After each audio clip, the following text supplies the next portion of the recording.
Bonjour mesdames et messieurs. Dans ce tutoriel, nous verrons qu'il est possible de travailler avec une grille, telle qu'un quadrillé, qui pourrait favoriser donc un travail plus précis et même que des fois, l'utilisation d'une telle grille pourrait être prescrite par le type de travail que nous devons effectuer. Comme celui-ci, par exemple. Donc, premièrement, pour faire apparaître la grille, il s'agit d'aller dans le menu Affichage, Afficher la grille. Par la suite, donc, il est possible, au besoin, de modifier l'apparence de cette grille. Il s'agit d'aller dans le menu Illustrator, Préférences, Repères et grilles.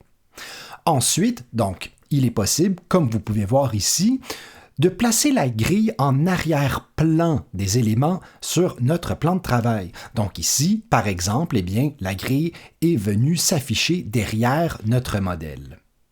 Je vais retourner maintenant dans les préférences, repères et grilles, décocher grille en arrière-plan pour vous montrer qu'il est donc possible de bien entendu personnaliser la couleur si vous le désirez. Donc, si vous voulez que la grille soit d'une autre couleur, vous pouvez le faire à partir d'ici.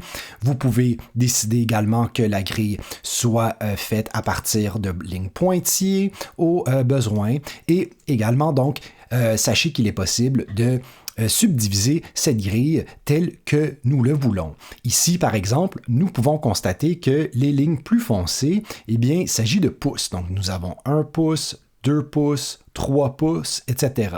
Et que chacun de ces pouces sont subdivisés en 8 parties. 1, 2, 3, 4, 5, 6, 7, 8.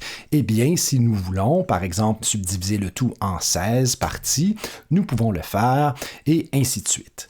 Je vais remettre donc la grille en 1 par 8 et poursuivre le travail.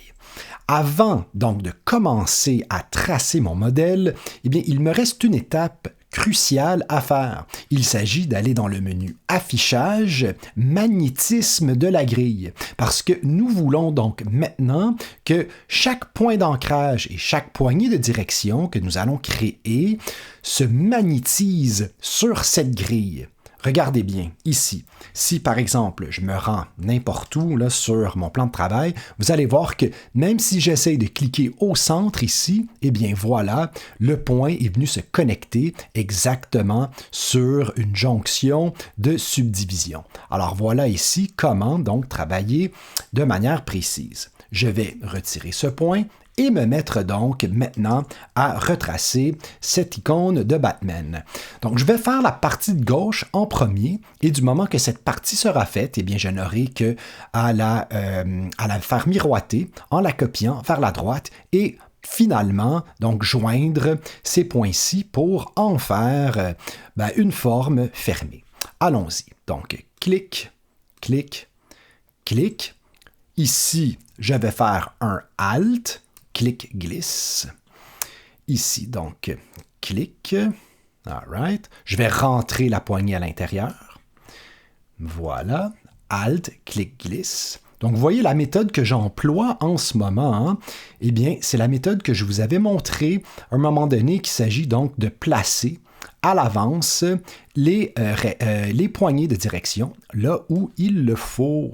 Et voilà, donc maintenant mon Batman, il est déjà complété. Je peux désélectionner le tout, sélectionner le tracé, à l'aide de la touche O, miroir, Alt-clic, miroiter mon Batman à la verticale, copier.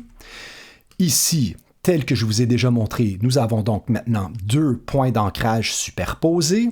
Pour les fusionner, donc il s'agit de sélectionner les 2 points d'ancrage en même temps, faire commande J. Donc, nous avons maintenant un seul point d'ancrage. Même chose ici, je sélectionne les 2 points d'ancrage superposés, commande J, j'ai maintenant un seul point d'ancrage.